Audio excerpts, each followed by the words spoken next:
Today is a beautiful day here in New York City. Also want to welcome there's thousands joining the live stream.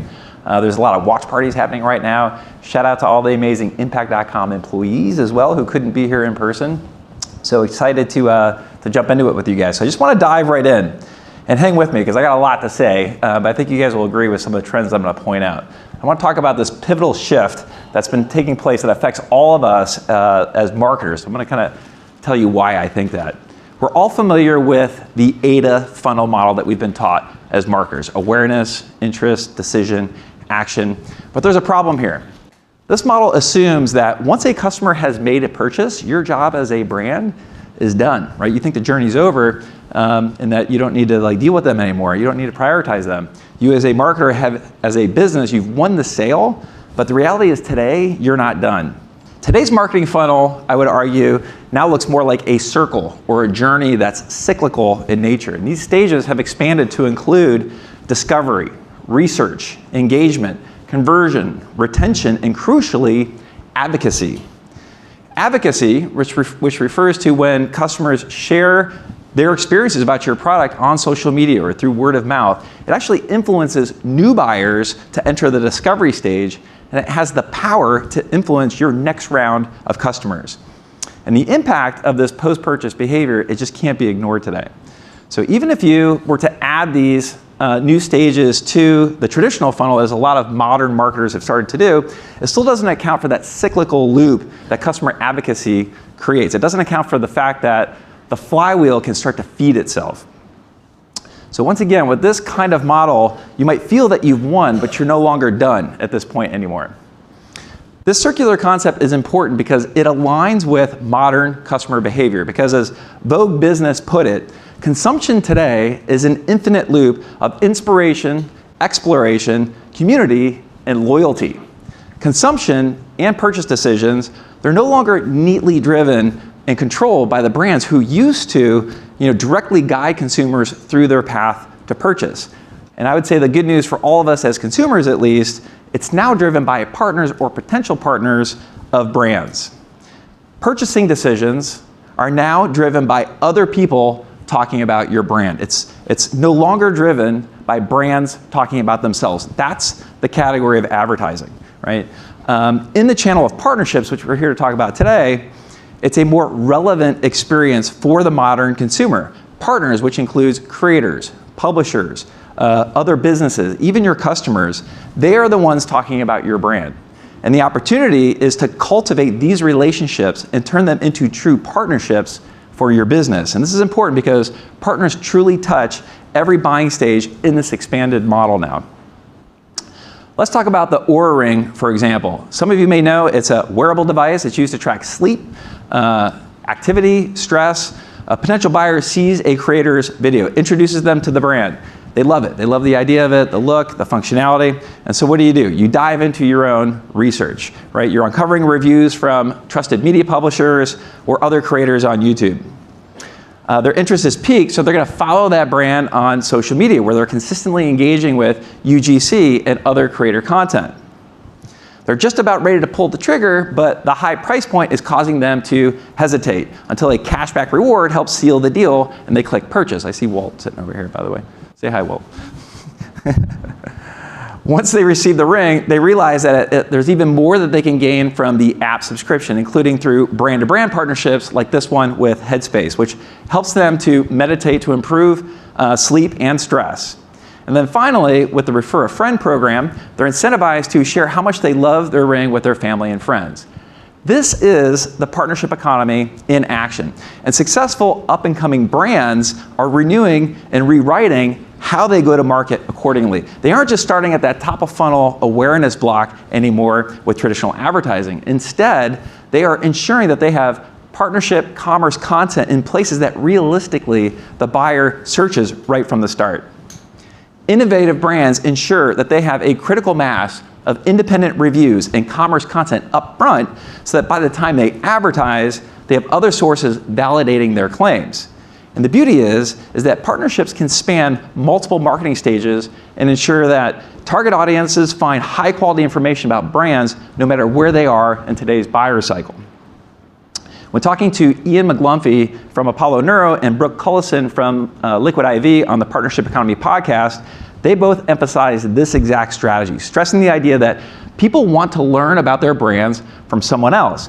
And what I found most interesting in these conversations was this idea that if they invested in huge advertising campaigns too soon, they could unintentionally drive their audience to a competitor who is already working with partners, has existing deals that are out there, and already dominates the review and the social media space. Years of change and evolution in the democratization and the accessibility of commercial content have led us to this moment. People buy with purpose and care more about research today than ever before.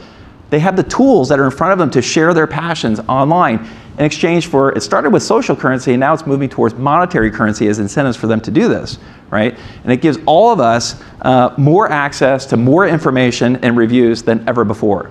Today, brands can only sell a bad product for so long because people have the power to share their honest opinions to a much wider audience.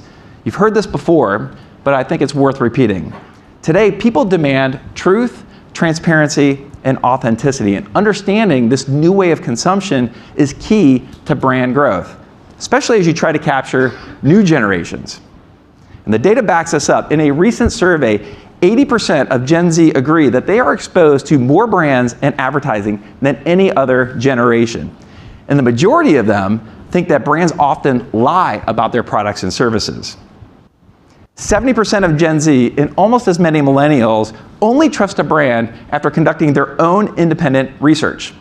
And talking with my own daughters who recently graduated college and are now out in the working world, thankfully, I've learned that there's almost an entirely different language of these days to convey that Gen Z wants the truth. They want no cap. They want straight facts. They want hot takes. They want the tea. And they revel in sharing inside information that's considered low key, or if you know, you know. And this generation is a huge driving force behind this shift in trust to online sources, with 50% stating that their algorithm, which often powers their first touch point, it knows their tastes and their interests better than their own parents. And both Gen Z and millennials, they rank TikTok and Instagram higher than brand websites in performing searches to receive product information and recommendations. So, how do we embrace this full circle moment that we're having right now? Right? There are many factors that fuel the dynamic circle of dynamic consumer behavior, with a huge one being the convergence of traditional performance affiliate partnerships with creator partnerships. Brands can no longer just have one or the other, especially if they want to show up in multiple places along the buyer's journey. And frankly, together, these types of partnerships are stronger than ever in converting people into active customers. Traditionally, creators would introduce your brand to a wider audience, whereas traditional performance affiliates would guide purchase-ready customers towards your offers. Affiliates are excellent at closing sales, while creators, they help build awareness in some cases and long-term relationship with the audience in others. And today, even these lines are getting more blurred. Affiliate blogs, for example, can introduce someone to a new brand or product, and creators can certainly drive sales, especially when working on a post-plus contract where they're paid a flat fee to post initial commerce content and then plus a commission to continue to drive future purchases. However you slice it, they work hand in hand to expand your reach, boost your credibility, diversify your content creation, and drive purchases. And they also seamlessly integrate to help you retain customers by providing new offers, reviewing new products, and turning customers into lifelong fans.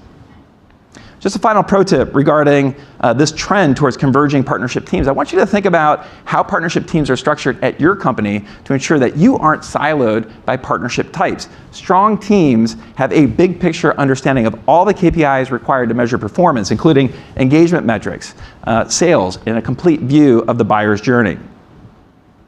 The next trend that ties into this full circle journey is the rise of community, which is the key to fostering true advocacy. The modern buyer demands to feel like they belong to something bigger. They want to feel like they're part of your inner circle, more so than just buying your products. In a recent survey, over half of Gen Z respondents stated that their favorite brands are the ones that make them feel like they're part of a community. They expect brands to continuously engage with them outside of traditional product advertising. To effectively foster community, brands need to go one step further than a transactional relationship, and they need to create a space, a connection, a social interaction, and belonging with their customers. And the more young people feel that they belong to a brand's community, the cooler they think a brand is. And this matters. 84% of Gen Z buyers are more likely to purchase from a brand that they consider cool in this regard. And I love this. According to TikTok, communities are the new demographics. Brands need to embrace them. They need to be part of them. They even need to create these communities sometimes in order to succeed. In the same way that they've poured efforts into targeting ads based on key demographics in the past. This is where you've got to connect the dots and complete the circle and move past the goal of just winning a purchase to winning true loyalty and advocacy. So how can you as a brand action this? First, use your partners to bolster your social media presence and build a community of brand loyalists who enjoy connecting with you and each other. Second, expand the traditional loyalty metrics that you've been focusing on, like repeat sales, to include engagement and advocacy. And third, set up an ambassador or referral program to incentivize your customers to talk about it with their family and friends. And don't be afraid to think outside of the box here, right? Furthering your company's vision and values through fostering community can be accomplished in many ways. Patagonia is probably one of the best examples of this. Aside from donating their entire company to the planet, there are some smaller steps that they've taken along the way to promote community, right? They sponsor environmental and outdoor workshops. They encourage customers to participate in environmental cleanups and joint outdoor activities. And then they've also created this pro community, which brings together outdoor professionals and environmental grant recipients. And of course, you don't need to be Patagonia to create a thriving community. Another brand who's done a fantastic job is Noom. It's a subscription-based app that helps people build healthy habits. One of the keys to Noom's success has been fostering a strong sense of community. They have this thing called Noom Circles, right? It's an app feature that allows people to share their progress, give advice, connect with each other based on shared interests. Noom also features real customers in their social media pages in an effort to build a social community and motivate other members. And then finally, Noom's Refer a Friend program allows passionate customers to refer family and friends to join the app. Noom measures the success of this through retention and customer acquisition metrics, just showing how much value community can drive. And while focusing on community may seem like a nice to have, with Gen Z being named the loneliest generation, this connection is needed now more than ever. Another great way to foster community is through UGC, or user-generated content. It's created by people who share their real experiences with a product, whether they're customers, they're brand loyalists, or they're creators. The crucial difference between UGC and other commercial content is that it's posted by the brands, not the content creators, either originally or via repurposing. UGC brilliantly connects that cycle of advocacy to discovery in the marketing funnel by boosting brand loyalists to inspire others to make a first-time purchase. Not to mention, it bridges the gap between partnerships and advertising and allows brands to use real reviews as advertisements in their products. And finally, it's an incredible way to keep a customer engaged post-purchase.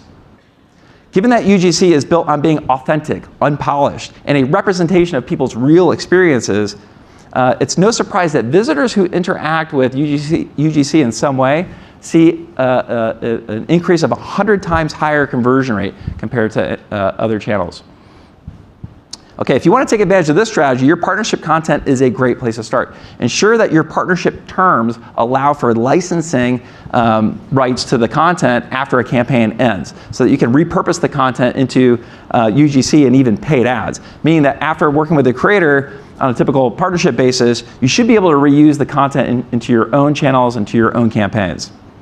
Jennifer Bentz, VP of Affiliates, Influencers, and Partnerships at Resident Home, shared her recent success, stating that creator partnerships offer more than engagement and sales. They provide the authenticity sought in paid ads.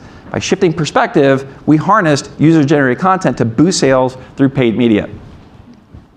So let's bring this full circle, right? If you consider these three factors, right, that I just talked about, the convergence of partnership types, the increased need for community, the rise of UGC, you are on your way, right, to closing the loop from advocacy to discovery and evolving with the new generation of buyers. Now, the question on many of your minds is likely around measurement. If we are now marketing in this incredibly dynamic environment with even more branches and touch points on this customer journey, how can we possibly continue to measure the performance of our programs? I mean, developing confidence in that, relatively more simple and linear ADA model was hard enough. Now a constantly evolving cycle, it brings its own obstacles. So we set out to understand this new set of challenges and recently interviewed several leaders in our industry. And what we learned was that the amount of touch points and external factors have certainly increased. The same challenge remains though, isolating incrementality, or simply put, understanding whether a sale would have occurred without a certain touch point in the journey. And I would just say that what it's about is understanding the impact that partners have on generating revenue beyond what would have occurred organically or through other marketing channels. Now, understanding how to measure full circle with confidence or determine incrementality is no easy feat. So I'd love to invite Kayla Castro, Senior Manager of Affiliates and Partnerships at Zenni Optical, and Michelle Pushevsky, Senior Lead of Growth Partnerships at Shopify, to the stage to help us all unpack this channel further.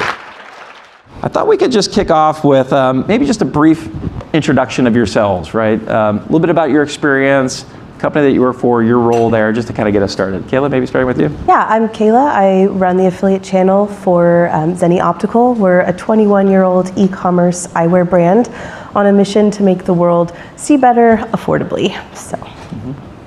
Perfect.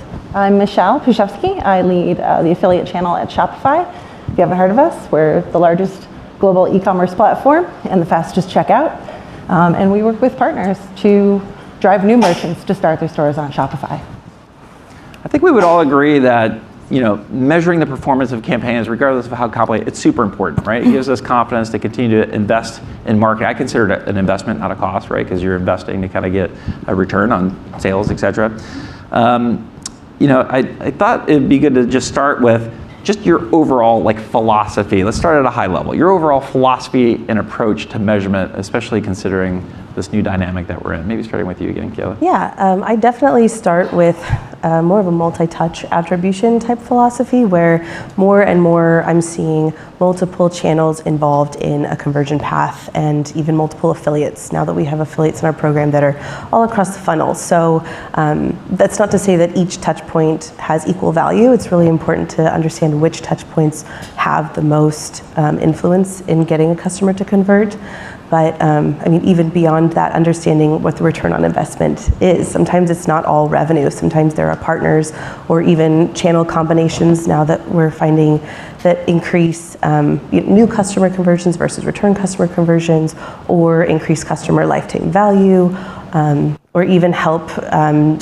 There are just so many different ways to add more value to a sale beyond just revenue. So it's important to kind of keep that in mind. So when I said earlier that strong teams have a more holistic view of the customer journey, you mentioned multi-touch. I'm assuming that your team internally has that sort of view. You're looking at all touch points to kind of figure out where to attribute credit, if you will, or where there's return on your investment. Yeah, absolutely. Have you ever worked at a company where it was a little bit more siloed, by the way? Yes. Being in the industry for 8 years, when I first started, it was all last touch attribution. And if there was one affiliate involved in that conversion path, that was the only incremental partner. And we didn't look at other channels, and we didn't look at the possibility of, for instance, a first touch partner being of equal value. I knew content partners had value. I had no way to measure it. So now, having more tools at my disposal 8 years later, it's a lot easier to say, content partners do add a lot of value to a conversion path. How about you, Michelle? Starting at the top, how would you describe just your overall approach? I think it's a very similar approach. I think one of the things you said here is, is it really siloed? And I think a lot of companies approach it as first touch is how we attribute everything, last touch is how we attribute everything. But it really is multi-touch. It's really the halo effect of how different partner types and different channels are affecting the purchase decision. And it's not always content partners, the beginning or the end. Sometimes they kind of live in the middle, as you described. So I think understanding that on a granular level, specifically how each individual partner is contributing, is really important for how you work with those partners. And you're not gonna be able to do that for a program across thousands of partners, but if you can at least do it for your top and then kind of have segments, I think it really helps to understand the value that they're driving and then also help them grow. So considering the different roles that partners are playing today. You mentioned, hey, back in the day, it was, a traditional performance affiliate, last touch sort of model. Like, things have evolved. Like, I just took you through the full circle. We've got a lot more touch points where a creator or another publisher might be a little higher in the funnel, if you will, in the journey. This idea of incrementality, just throwing out a buzzword there. How are you going about trying to isolate that in this new world? So first of all, would you agree that you've got new partners playing new roles, or even some of the old partners playing new roles in the customer journey? And talk a little bit about how you're trying to isolate their value. Maybe starting with you, Michelle. Perfect. So yeah, I mean, when we take a look at that, I'm looking at every element. You can test incrementality in a few different ways. You can look at the program holistically, which is actually quite hard to do, right? I don't think anyone's solved for that. I've taken partner level, individual one-on-one, where they can actually implement tracking and segment their audience, and you can get a real read on that partner, but it, again, doesn't give you that broader view. I've seen programs where you might take your other channels where it might be much easier to test. For example, paid search can run a test really quickly, right? From a non-branded search, you can take that application and say, okay, any search partners, this could be their assumed incrementality. Again, not perfect, but it's something to go on. But yeah, I think being able to actually work one-on-one with partners has been the easiest, but most importantly, the multi-touch gives us even a better view. So if we have that multi-touch understanding of how the partner is influencing, you can reward them in different ways. So I think there are 75 ways to approach it. Nothing's the right one for every brand, but I think having that multi-touch view actually really helps us solve for it. If you were to compare it to, let's say, 10 years ago, right? We've kind of come up in the affiliate channel originally, where things were a little bit more simple. Last touch, everyone just kind of aligned on that sort of measurement model, if you will. How have things changed? If you were to compare what you're doing now to 10 years ago, what are the biggest comparisons to you? I think multi-touch has evolved more. I think there's more tools available, more services available to help with that. I do think, thankfully, we haven't heard as much of it's okay, you can just do an on-off with affiliate, because that's not a big deal. That was definitely a thing, at least 5 years ago. I feel like, thankfully, that's not brought up as often. But I think the conversation is happening more, though, too. So I think from a leadership perspective in the companies I've been part of and have friends who work at as well, we're hearing it more and more often. I think it's more important, and it also helps determine your investment from a mix perspective, not just from the affiliate perspective, but how are you balancing it with your other channels?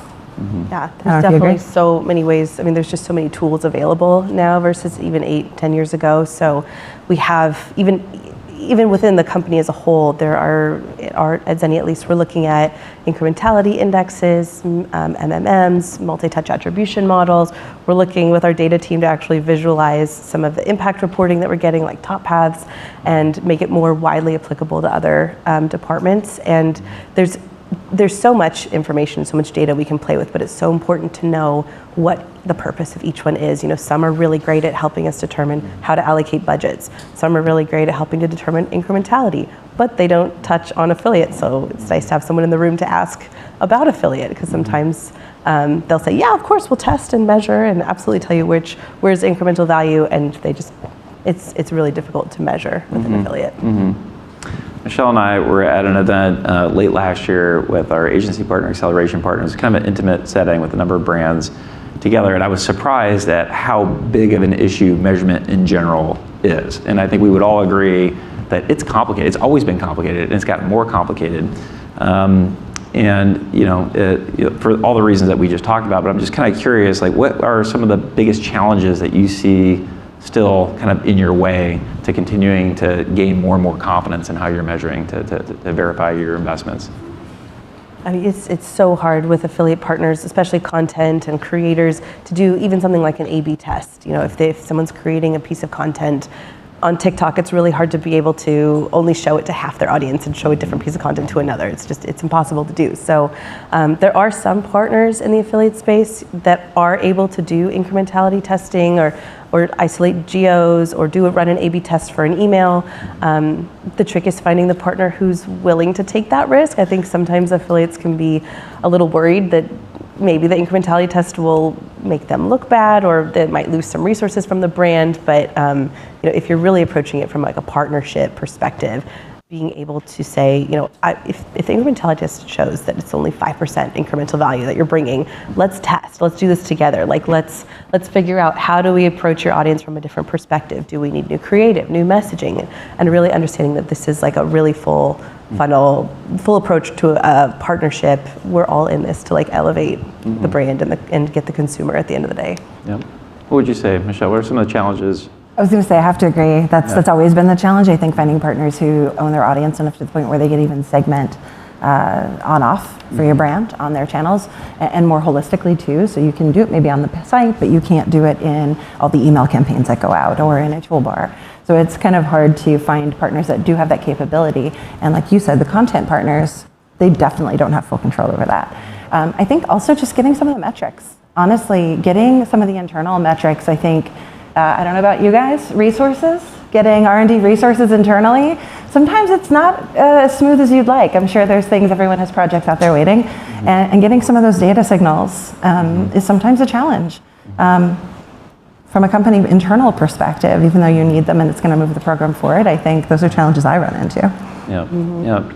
What would you say to folks who are kind of fighting that internal battle that you're talking about? It seems like you've got to win the hearts and minds, or gain confidence yourselves as professionals, as a channel, but as a team, and you yourself as a professional inside your organizations, to continue to kind of earn, I guess, credibility with those that are kind of controlling, allocating budgets. What would you say to this team or this audience as pro tips to continue to establish yourself and take on more responsibility internally? I would definitely say, be your own advocate for affiliate within the company. Be an educator. CMOs probably have very little experience with affiliate, and if they have, it's probably a decade old, and the industry has shifted so much that having like the patience to really educate other teams, approaching everything as a cross-functional opportunity. Affiliate, someone just said it recently, that affiliate's much more like a tracking platform, that a payment method almost, than actually like a channel. There are so many opportunities to work with other marketing channels, and so having that really cross-functional, open approach internally can help people decide that affiliate isn't just out to get the last click. We don't have to be a competitive channel. We really can be innovative and push boundaries. I think that's exactly it. Number one, I think showing the value, the contribution of the channel to the overarching business is really important. We've talked about this. But I think also the value of partnerships and affiliates. I've always said that affiliates are your external sales team that you're literally paying on commission. And when you can convey that to leadership, that we're paying only when the sale happens, and that these people are enhancing our other paid channel performance. So for example, search affiliates, SEO affiliates, they're helping expanding our presence, and they're doing it on commission. And that really sometimes resonates with leadership who maybe doesn't have a full picture of the affiliate channel and understanding of it. Now, I will say, I don't know if you guys feel the same, I feel like I've had more leaders recently who have affiliate experience. Even though if it's a little old, they get it. They already have a little bit of an affinity, and that does make life easier. But I think as we continue to educate our leaders, the people in this room, as we continue to educate upwards, I think it will also help us all downstream, because the partnerships, as well as all the other paid channels, need to work holistically to drive forward. Yeah. I would say what resonated most with me in your feedback here is this idea of going deeper with your partners, right? Like sharing data with them, communicating your goals. Like that is a true partnership. You're moving past, like 10 years ago, I think you would agree that this industry that we're in was a little bit more transactional. Pay me a little bit more. If you don't, I'm gonna move on to the next offer sort of thing. It's kind of a churn and burn sort of thing. And I like this idea of like going deeper, understanding who they are, sharing data, sharing objectives, sharing data, so that you can kind of structure tests, control groups, and things like that to really isolate measurements. Super important. And it's like what I talked about, in my opening comments, right? That's the world of advertising. I think we're moving into a much deeper world, and for all the reasons that I outlined, I think executives have to pay attention to this. This is clearly where today's modern consumer is going. Less influenced by advertising, more influenced by these sources of commercial information that's out there. And it's our job as enterprises to kind of get out there and draw alliances with it. And measurement is a big problem to solve. It's also a big opportunity if you get it right. On our platform, Impact.com's platform, we got over 4,000 customers. We're seeing as high as like 30+% of total revenue mix come from partnerships. So I would say if you're not moving in that direction, there's more work to do. So it's not easy, but hopefully we can kind of create a community and an event like this where people can kind of learn what's unique to your business and keep making improvements.